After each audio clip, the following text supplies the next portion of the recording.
Hey, this is Nick from JangaFX. Today I'm going to be telling you how to make glow sprites or lens flares with IlluGen. And so the cool thing here is that we have this particular sprite, and it has this chromatic ring around it. We kind of have some chromatic distortion throughout this particular glow. And then we have these radial God rays coming from the center. And this kind of thing is really useful if you need sprites for, say, a light in a game, or you have some kind of magic spells that are happening and you need like central glows to make those effects pop. Maybe this kind of thing would like lead on like a projectile for glows and that sort of thing. So if we kind of go through here, there's the different glow types that I'm going to teach you how to make. So we've got this cool one. It kind of has like two various rings and two different little lens flare pieces. And then in this case, we've got a cool little beam, and I'll show you some tricks. So this is more like a linear lens flare. Not exactly sure the names of these different types of sprites, but these are all very common. And so I'm going to go through and just teach you how to make these very common effects that you would need inside of a game as you're exploring, visual effects asset creation. And so these are all very useful. So without further ado, let's go ahead and jump in. So the first sprite that we're going to replicate is this Radial Glow over here. And you'll see that it's actually very simple. We have just two nodes. We have a simple shape node that I'll show you how you can get this type of glow. And then we'll add an actual glow node if you want it to pop a little bit more. That step is optional, but you can do quite a lot with just a singular shape node. So let's go ahead and try and figure this out. So we'll type in, so we right click, we type shape, and now we have this right here by default. And so one of the things is we can come in, and I already want to know that like I'm going to reduce my scale just a little bit. So let's come in and do maybe say something like 80. And then one of the great things about this shape node is, you can come in and change, say, your intensity fill. So for instance, if I grab this line and then I drag this to the bottom, the last color here is essentially black. And so if I change my intensity fill, it's going to give me, say, the ability to create a ring or something like that without having to do any custom remapping, say like this, to actually create a ring, right? And so this right here is kind of a cool little trick. So we'll go ahead and reset this. We'll lower my intensity fill to 0. And what I'm going to do is change my interpolation mode by right-clicking and just choose Bezier. We'll kind of come down like that. I'll click off of the node, but still keep the output highlighted. And now we have this interesting central glow. And we can come in, maybe choose, some different inner filling and so on if we want. And we can kind of see that this does look pretty nice. It's rather close if I double click on this, and so we could just kind of, change this, maybe reduce the inner fill a little bit more. I think that something like that is pretty interesting. And then we could just come here, drag off, we'll say do a glow node.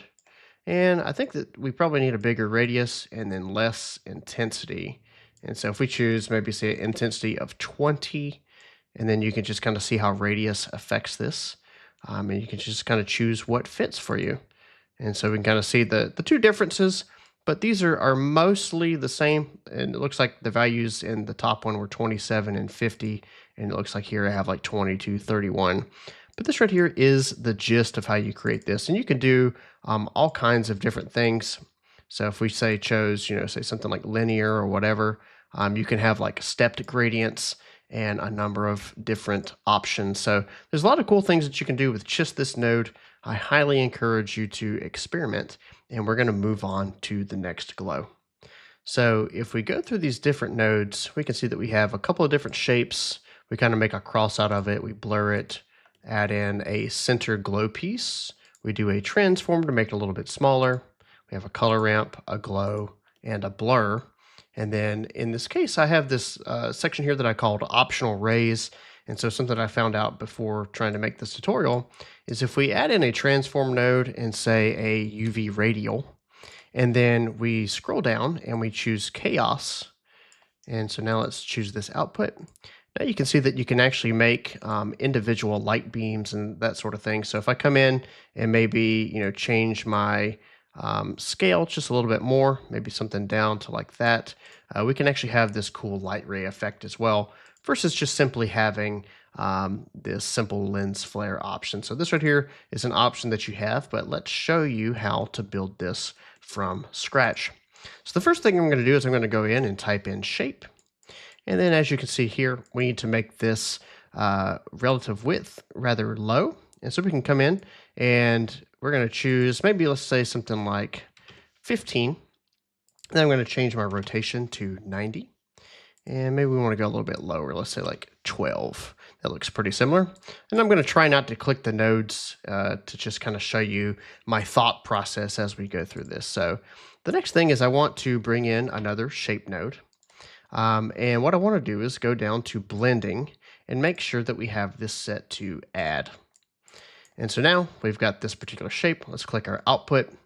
And I'm going to scroll up, and I'm also going to choose, say, a relative width of something like maybe 2. Okay, and now we have that as a vertical option here. And then I'm also going to choose my scale, and I'm going to kind of bring this down a little bit because I want this vertical line to be a little bit smaller than my really wide piece here. And so then the next thing is I want to go ahead and blur these two lines together. And so you can see right here that this right here is rather hard edged. This may cause issues down the line with our glow. It's not going to look natural in my opinion. And so we can just kind of come in and we're going to choose blur, drag off that pen, type blur. Let's go ahead and view this. And we can kind of lower the radius, maybe to something like 2%. We can keep intensity at 100. But we can just kind of feather this. It looks like maybe let's do like 90% for our intensity. And I think that this right here is relatively smoothed in a good way. Next, let's go ahead and add in another shape on our background. We are going to go to blending once again. We're going to choose add, and then let's preview this. And then we can go down here to our main area. And I'm going to choose, say, something like, maybe we want to change the width in a number of various ways. So I'm just seeing if this right here works the way that I think it will. I don't think so. So instead of choosing that, we're going to go and remap it just with the relative width, because I want this to be more of a longitudinal like gradient, because that's where the largest like effective light is. So we're going to go there. We're also going to choose this to be, say, 90 degrees, and we're just going to come in, scale this down, something like that. We can play with the relative width, depending on how much glow we want here coming from the center. And let's also, maybe we can tune down the intensity if we want. And so I think that maybe something like, 85% on the intensity is fairly nice. Maybe we scale this down just a little bit more. And I think that that looks fairly close. And so maybe we'll do just a little bit more or less main scale here.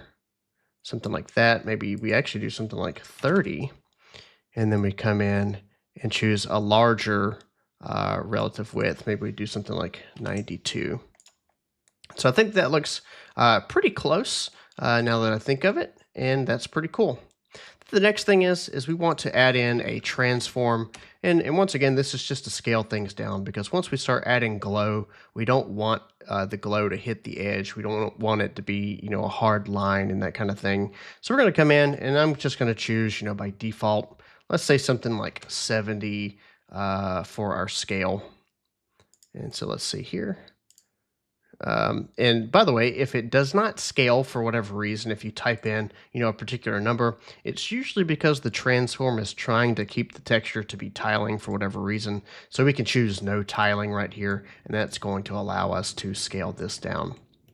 And then for a color ramp, the reason why we want to do this is, in this particular case, I wanted to try and show a colored version. You do not have to do this. You can skip this particular node and then just go straight to glow and then blur if you want to. But we'll go ahead and try and replicate this. So we'll say color ramp, and we'll choose, say, something that's kind of orange-ish. I don't have the color code, offhand. We could copy it, but I'm just trying to eyeball this a little bit. It looks like it's, a little bit on the pinkish side.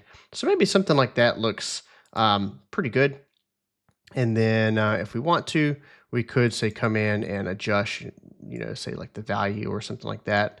But I think this right here is probably pretty good. We could adjust the saturation if we wanted to. Maybe something like that looks pretty good. And so let's go ahead and add in our glow. And let me kind of just delete this over here so that we can continue on. And if you ever want to organize your nodes, by the way, you can highlight them all and hit Alt-A, and it will organize everything for you very neatly. So we're going to go here. We've got our glow. Let's click my output. I'm going to choose a rather large radius. So we'll just honestly probably say something like 50, maybe bring our intensity down to 50, and I think that looks pretty nice. But you will notice that we have a pretty hard edge here. It's not necessarily very convincing that this is, a nice glow. And so we can come in and do a blur.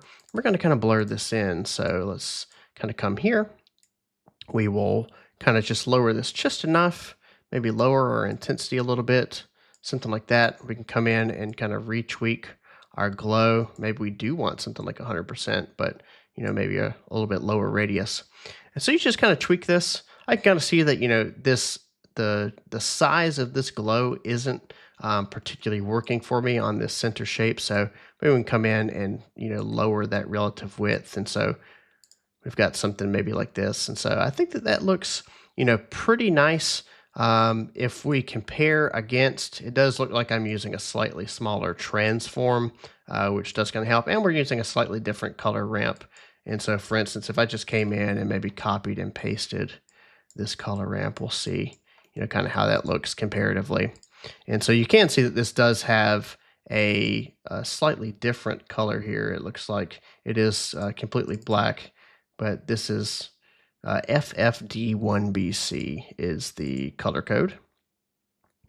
And so that's pretty interesting. I'm not doing any kind of adjustments or anything, but I do think this looks rather nice. And you can come in and make, say, a thinner line. We could do like literally just almost a couple pixels wide if we want. And so that kind of gives you an idea of how this sort of thing is created.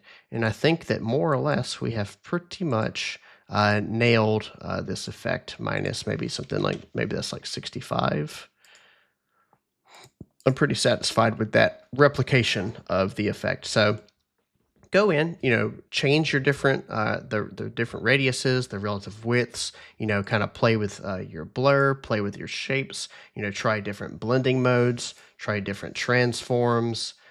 You can also come in and do like a non-uniform scale as well. If you want, say, like a longer lens flare, you can kind of crush and change different things. So there's a lot of different options that you have to like, even if you mess up, say, the initial shapes, you can do a lot of different stuff with our new transform nodes to get the results that you're looking for.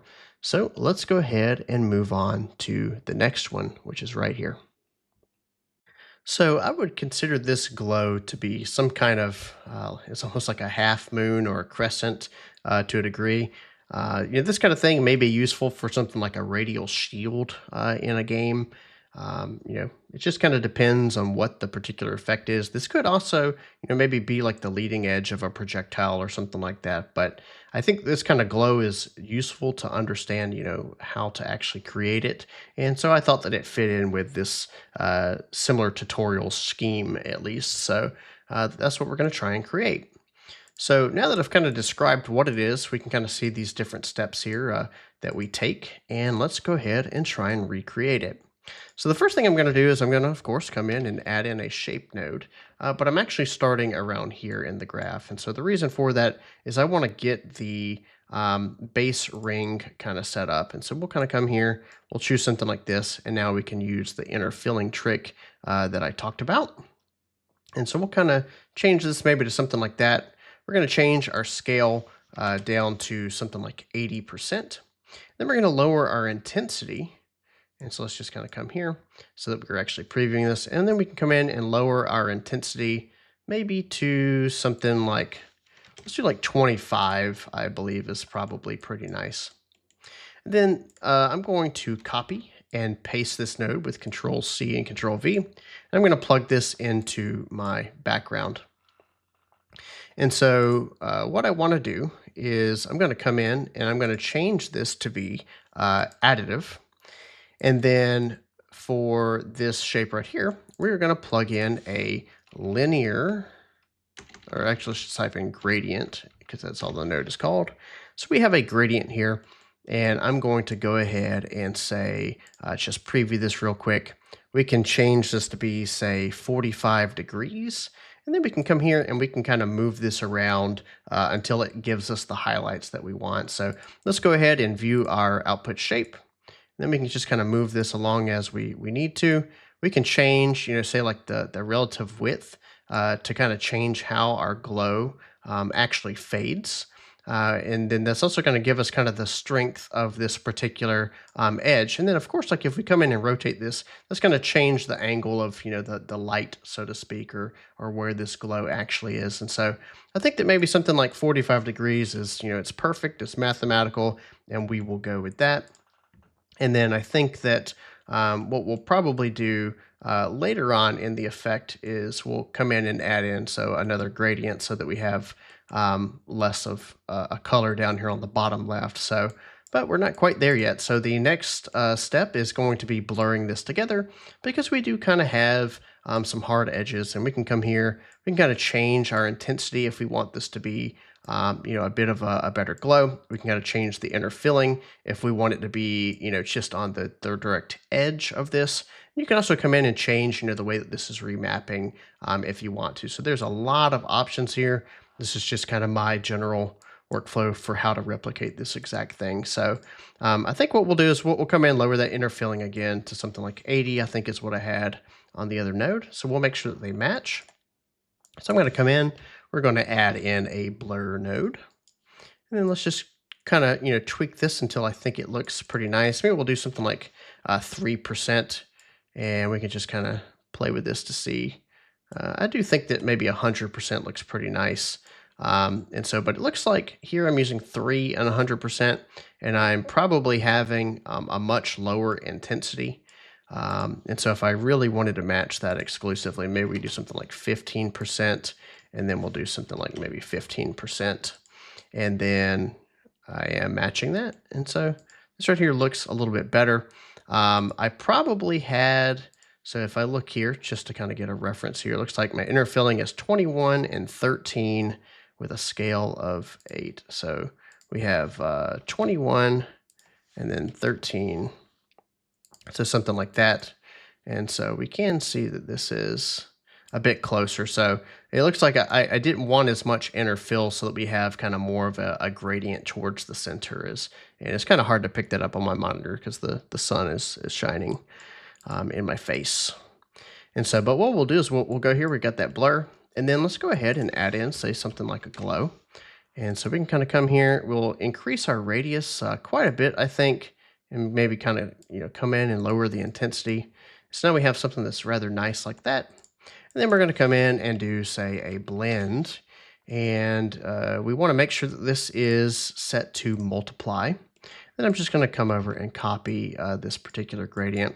You can see that our gradients are definitely quite a bit different as well, and I think that probably has some effect. So we can come in and readjust that width, and then now we can kind of subtract out the areas that we don't want or multiply against them and give us that more crescent shape or kind of a half moon or something like that. And so if we look, it's not a whole lot different. We could probably come in and maybe increase say our blur range if we wanted a bit more. We could also maybe come in and do, say, something maybe like more like this, and then kind of reduce that blur back down to like 3%. And so I think that this right here is, getting there as a pretty close match for what I was trying to achieve. And that's kind of the general gist of how you make this type of glow. And so there are some minor differences in the colors and how they're multiplied and that kind of thing. But I do think that this is a pretty good replication of this effect. And so now we're going to move on to this next one over here. Next up, let's start with this mirrored ring glow. That's kind of what I would call this. It has some sort of, chromatic distortion and these cool little lens flare pieces on the side. We have kind of a centralized glow. to initially make this, I was inspired by a guy, I think you pronounce his name David, inside of one of our Discord servers. And he had posted that he wanted to figure out how to make this more efficiently. And this was my initial test. And the way that I did it was I came in, and I would call this maybe more of a subtractive or a multiplicative workflow, where I try and go through and create all of the individual elements. And the thing is that this is difficult to control, to kind of build out these shapes. And you go through and you blur things and you blend them, and create these color gradients and so on. And so you have to go through and create all these little individual pieces, and that is honestly kind of a pain in the ass. And I was like, man, like there has to be a better way. And I thought, well, this is kind of a polar texture in some regards. It's not necessarily in a Cartesian grid, and it's difficult to where if I want to say move something around, it's going to completely change how the shape is actually operating and how it looks. And so there's a lot of different individual pieces in this that make this effect, and changing any one thing is rather difficult. And so I actually came in and I said, what if we did say a polar to Cartesian conversion, so that I can see what this looks like as a Cartesian element. And what I got was something like this. I said, oh, well, this is really, really simple. It's just 2 stars, and you can even see the problem with my method is one side is a little bit smaller than the other, because it was difficult to line up, the gradients and things like that. And so I was like, man, like this is really not a good method, but I can make these 2 little stars. And so one thing, just as a note to think about is, if you're making something round and you actually, make a prototype of that object, maybe it's useful to, go through and do a polar to Cartesian coordinate conversion to see what the Cartesian, view might look like. Because then if we come here and we say, Cartesian to polar, it's going to give us this exact effect whenever it reconverts it back to like polar UVs. And so I think that this is a really cool method, and it's another thing to just add to your toolbox of thought when building these procedural elements. And so then the real thing actually looks something like this, and it's a lot more simpler and readable than this multiplicative workflow that I have here, where we're just trying to subtract objects and grab little things and use levels to give us certain pieces of this thing and whatever. And so that's rather difficult. But here, all we do is we just make 2 stars. And so we have these different lines. We have this shape, this blur. We come in, we do a custom transform.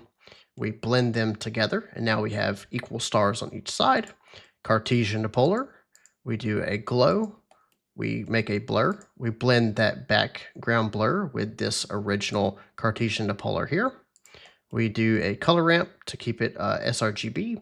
And then we have to do that because with directional blur, if you want access to things like chroma shift, you have to have a colored input.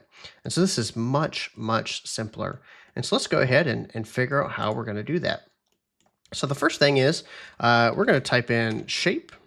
We are going to come in, we're going to say relative width. Let's do something like 12. We're going to do a 90-degree rotation. And then we're going to just copy and paste this. We're going to put that into our background. We're going to go to blending, and we're going to do, say, additive blending. I'm going to go back to my main section here, choose rotation as that, and then we're going to do, say, something like 2% for my relative width. And then I'm going to lower my scale just a bit, and then I'll probably lower the scale just a bit for this as well. So say something like 86. Looks like we have like 72 here. Maybe let's go a little bit lower. Maybe something like 66 is probably a bit more applicable. Just trying to look and see how that looks up there. Maybe 76. I think that is pretty cool. And so then next, what we're going to do is we're going to add in another shape. And so we're going to do something like this. And so let's go ahead and make sure that our blending is additive. And then from there, what we can do is let's go to our main. And I noticed that this right here kind of has, an interesting glow pattern. And so I'm going to click this. And it is, in fact, a comb, but it looks like I'm using a custom width remap. And so if I go here, select this shape, we're going to double click in the center here, more or less. And then we're going to drag this down. So something like this. And then we're going to go through and we're going to scale this down until it kind of matches what we want. And so I think that looks pretty cool. And, as a matter of fact, I think that right this second, I'm actually going to leave this as a circle because this width remap is something that I discovered a little bit later that I think is really, really awesome. So I'll try and remember to come back to that. And so if my next option is going to be a blur, and with the previous ones, we've learned that we don't really want these hard edges that come from, adding all these different channels together. So we're just going to kind of come in, maybe change the intensities a little bit and just kind of make this happen until it looks pretty good. And I think that maybe, something like 3%, 4% is probably quite nice. Then the next step is we need to have equal stars on each side. So we've got this little star here, and we need to make them equal. And so what we'll do is we'll do a transform. And then I'm going to grab this. And I believe I do something like -25 to shift it to the left. And then we do -25 again in the Y to make it go down. And then you'll notice that we are way too big. So let's go ahead and do, say, maybe something like 50. And then you'll notice here that we kind of have another transform issue. It's replicating this, and the reason is it's trying to tile this texture, and we don't want that. We want to just say no tiling, and then maybe we do something like a scale of maybe like a 60. And because I'm trying to replicate this particular pattern, oh, it looks like I messed up here. So it's supposed to be -25. We'll do a scale of 50 like I had, and I think that's pretty good. So let's go ahead and copy and paste that. We'll bring in this input, and here we're just going to say +25, and that's going to flip it to the other side. We come in, we do a blend. I believe that the blend by default is additive, and in fact it is. Then we're going to do a Cartesian to polar, and that's going to give us this interesting little texture. And so now if we go back, the reason why we did that width remap is because the way that it kind of makes this glow happen is pretty interesting for this particular shape right here. And so if we come here and we kind of bring this down, I found out that it kind of makes this really cool effect, and it can make it, and so let's make sure that we have the center here. It kind of makes it follow along, and it makes it like a mini lens flare right here. One other cool thing is if you flip this upside down, it actually adds this kind of like alternative glow effect where it's almost the reverse. And with chromatic distortion, this actually looks really quite nice. But we'll put it back to how it was. And so now we've kind of got this interesting polar coordinate. And one thing that I'll note is that you can do things like, say, rotate your polar coordinates. You can have like overlap range, but that's usually for tiling, I believe. You can actually do things like spirals as well. I'm not saying that it works well for this particular effect, but like if you have a case where maybe you need like these, I would almost call it this like intertwined rings or something like that, it can create some really, really cool effects. So, really experiment with doing, say a Cartesian setup and then converting that to polar. Our next option here is we're going to go in and we're going to add in just a little bit of a glow. So we're going to come here, do something like this. Let's really increase our range and then lower our intensity. So maybe we'll do something like 20 and say 15. And this is just going to make our colors pop just a little bit more to kind of bring out, some of these effects here. And then the next thing that I wanted to do, if we kind of go over here, is we see that we have a much larger glow. And to get that, I felt like it was probably better to actually blur a base texture like this. And so we're going to go in, we're going to bring in, say, a blur. And then we're going to make this, I think, probably just a really large radius and kind of come in and do something like this maybe. And so I think that is pretty cool. And so we're going to bring that down. And then we want to go ahead and add this to a blend. And so this blur is going to be our background. Our foreground is going to be this glow. And now if we look at it, so say the difference, you can kind of see how it adds this really interesting glow to us. And I've kind of noticed that, like, I don't really like how thick this particular line is. If we compare it to, say, this, we are a little bit thicker than the other thing. So maybe let's kind of lower our radius, maybe lower the intensity a little bit, or maybe increase the radius, something like that. Yeah. I think that's probably a little bit better. And then we're going to go ahead and do a color ramp to convert this to color.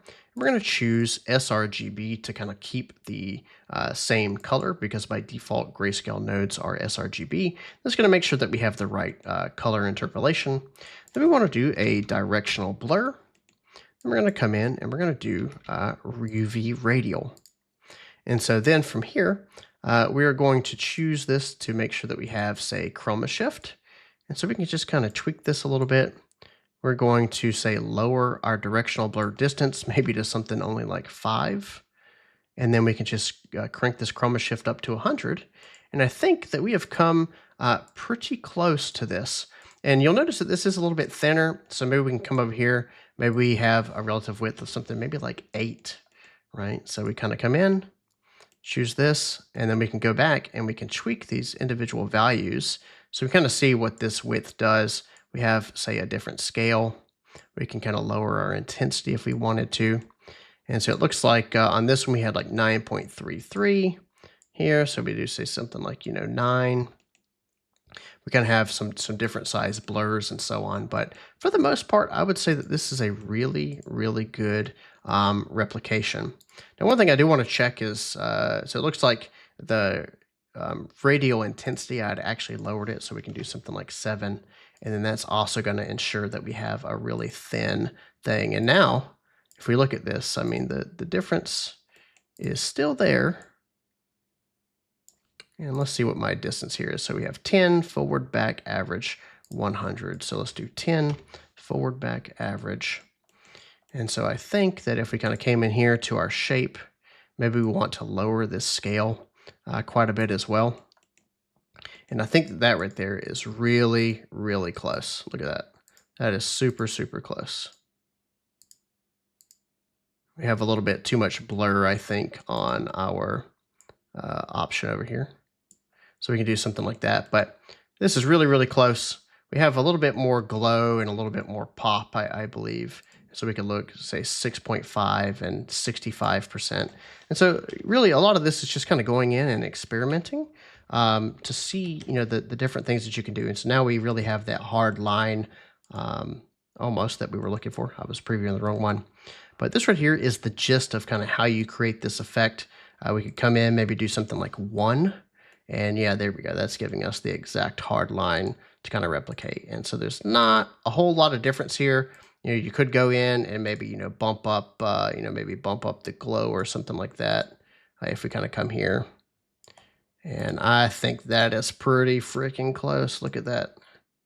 So really, really close. So there's kind of the gist of how you create this kind of dual ring effect, or this mirrored effect.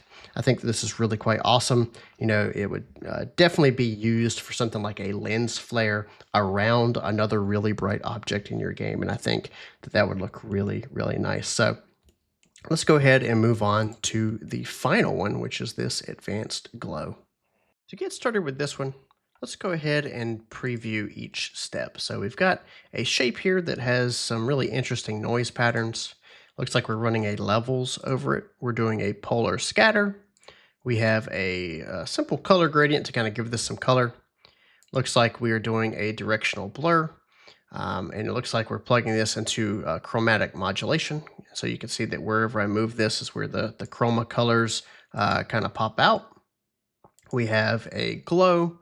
Looks like then we're adding a center glow, adding a chromatic ring, and then a final glow for the final effect. And so this is all pretty simple. So let's go ahead and get started building this from scratch. So first thing we're going to add in is a shape node. It looks like in the UV, we have a UV noise. So we're going to add that in. Based on how chaotic this is, I'm going to guess that I had added in something like rotational folding. And so maybe something like 289 is pretty good. And then it looks like I also have some background noise to kind of cancel some things out. So let's just add in, say, something like a simple noise. We're going to change the scale until it looks pretty nice. Maybe we'll change the scale of this as well. Maybe something like that. And then let's lower the actual scale of our shape. And so now we have something that looks a little bit like this. And I would say that that is pretty similar because it does start off with the same seed. So I'll say that that's pretty good. So then let's go ahead and do a levels. We're just going to choose auto level. And so now if we kind of compare the two steps, we can see that, yeah, this is just ever so slightly different. This right here maybe has a bit more high frequency noise or something in it. So now let's go ahead and do, say, a polar scatter. And then from there, let me just go ahead and memorize. So we've kind of got color ramp, directional blur. Got it.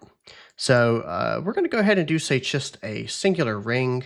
One thing we're going to do is kind of bring in our center offset. Maybe let's do something like -20 because we want this ring to be closer to the center. By default, you have to type this value. We do not allow you to go negative by default with the range, but you can do, say, like even -30 to kind of really bring this in. I'm going to keep the ring count at, say, 32. I think that's probably fine. We're just going to scroll down. I think that max blending is probably fine. You could do, say, additive if you want, but I want to see these individual rays a bit better. We can change, say, our scale range to say something like this to give us some variation. Let's just max out our rotation range to kind of give us a unique circle here. And we can also add in, say, some position shifting. So let's just kind of maximize that. And then we could also, say, change like our visibility range. Maybe we'll play with that a little bit later. So now if we look at this, it looks like that maybe this has maybe a smaller scale or something like that. So maybe let's come in, kind of lower our max radius, but maybe we want to do something like 300 on our size here for the scale, maybe even something like 400. And so I think that right there is probably pretty close. Looks like maybe not quite. And so maybe we can kind of come in, do something like this, maybe increase our scale a little bit for the max radius. And I think that right there is pretty nice. It is going to be different because our shapes are a little bit separate. So now let's go ahead and do, say, a color ramp. Let's choose just some kind of like yellow color. So it looks like maybe let's do like FFE6B8 is what I've got here. I think that's probably fine. And so from here, if you want to, you can always like come in and, say, adjust the hue. So maybe if you want more of like a blue colored sprite, yellow, whatever it happens to be, you can do that if you want to. Let's go ahead and add in, say, something like a directional blur. We're going to come in, we're going to do radial, and then let's choose this output. I'm just going to max this out at, say, 50. And then we do want a little bit of chromatic shift. So maybe let's just do something like 100. But one thing that I really like is it being here more in the center versus all of this blue out here on the outside. I think that looks bad in my opinion. And so what I'm going to do is I'm going to just toggle the modulator for this. And then I'm going to add in a little shape. And then we can kind of scale this down to maybe something more like this, so that really only the center is chromatically distorted. You'll notice that we have a hard edge here, and that's because we have too much center offset. So let's kind of scale that up until it's fixed. Then maybe if we want to, we could go in and, say, lower a directional blur just a little bit. So, but now the problem is that we have this hole here in the center. And so to fix that, and so you can see here as well that we have kind of a hole in the center. And so what we're going to do is we're going to blend in a center shape as well. And so, but we've got this, I think this is pretty nice. You will notice that in this one we had kind of some more interesting godrays and that kind of thing. So maybe what we want to do is kind of come here to, say, our polar scatter. And let's just try and replicate that. So I'm going to think just offhand, we probably have some varying intensity. And so that's one thing that I didn't do. And then it's also possible that maybe we lowered, some of the visibility chance, maybe to something like that. I think that looks pretty cool. This is, a fairly dynamic shape, in my opinion. If you want to try, maybe these parameters, but you want to see like a different glow, you can actually kind of come in and choose a different seed. I did like the seed that we started with, so we'll just go with that. Now next up, let's go ahead and add in, say, a glow. let's kind of, increase our radius, but lower the intensity. So increase the radius, kind of lower the intensity. We still want to see those God rays, but we want it to just be like a nice ambient glow that we have there. And then I do believe, and so I just want to see, yes, I did do a blend afterwards. You could do the blend beforehand if you wanted to, I think, but let's just go ahead and do, say, a blend. We're going to add this to the foreground. On the background, we're going to come in. We're going to do, actually, a color ramp. I'm going to just copy this because this does require a colored input. We're going to do, say, a shape, say something like this. Then I'm just going to kind of come in and I'm going to scale this down until I like it. We can also maybe do something like Bezier to kind of give us a better gradient, I think. And I think that this right here looks pretty nice. I mean, it covers the center really nicely, just like we did in the other one. From here, I'm going to guess that we're going to make the ring, and it looks like I am correct. It does appear that here, maybe I did some more custom remapping of the shape. And so, yeah, it looks like maybe I kind of changed the intensity remap a little bit more. So if we want to replicate that, we can, and I kind of do. So let's just kind of drag this line over and then maybe increase our scale. So something like that. And so now we have a bit more of an impactful center, but then it fades off enough to kind of give us these light shafts. Now, one thing that I want to show that's kind of cool is if you drag around your directional blur, you can actually make, say, things like more like a point light. So you would probably need to drag your polar scatter up here so that it doesn't cut off the texture. But if you do want to make, more of a 3D God ray effect or something like that, this is how you would do it, by moving the position of this UV radial. So I think that's really useful to point out. So let's go ahead and add in another blend. This is going to be the background, and then in the foreground, we're going to add in, say, I probably want a directional blur, and then into that is going to be a color, and then I'm going to add in a shape. And so the reason why I'm doing this in this order is to have chromatic shift, I have to have a color, so that's the color ramp, and then I have my shape here. And then I'm also going to want to just blend this with noise because a solid ring is not cool to look at. So maybe let's, and this is the wrong one, let me choose my scale for my noise. Maybe something more like this. Let me lower some of the octaves and kind of pump some other ones up, something like that. And then maybe I want to lower the amount of noise that I have because I just want this to kind of cut out some parts of my ring. And so then I'm going to bring this down. We're going to kind of bring this up. Let's kind of max out some of our inner filling, maybe like 71, maybe a little bit less. We're going to come in, change our scale for sure. Then we have this color ramp. Let's make sure that we choose sRGB. Let me make sure for this one too, I choose sRGB. And then sRGB. And so something like that, this is going to give us much better color range, in my opinion. And so now we kind of have this. And so maybe we could amp up this glow a little bit if we want to. Maybe we could add in, say in our polar scatter, maybe we want to add in a little bit more rays or something like that. Maybe something like this, I think is probably pretty good. Maybe increase our overall visibility chance. Something like that. So I think that's pretty nice. And then maybe we want to kind of increase the scale of this just a little bit more to kind of give us more pop in the center. And so now from here, and I wonder if I did change it to sRGB over here. Maybe I didn't. But either way, sometimes converting from sRGB, so it looks like, yeah, I did in fact use that. So, but sometimes converting, from sRGB to RGB can give you a bit more color pop, and maybe that's something that you want. And so let's go ahead and clean up my graph here. Just real quick, I'm going to select everything, Alt-A, that's going to clean up my nodes. And so now I've got this ring. Of course, I need a radial to actually give me what I need here.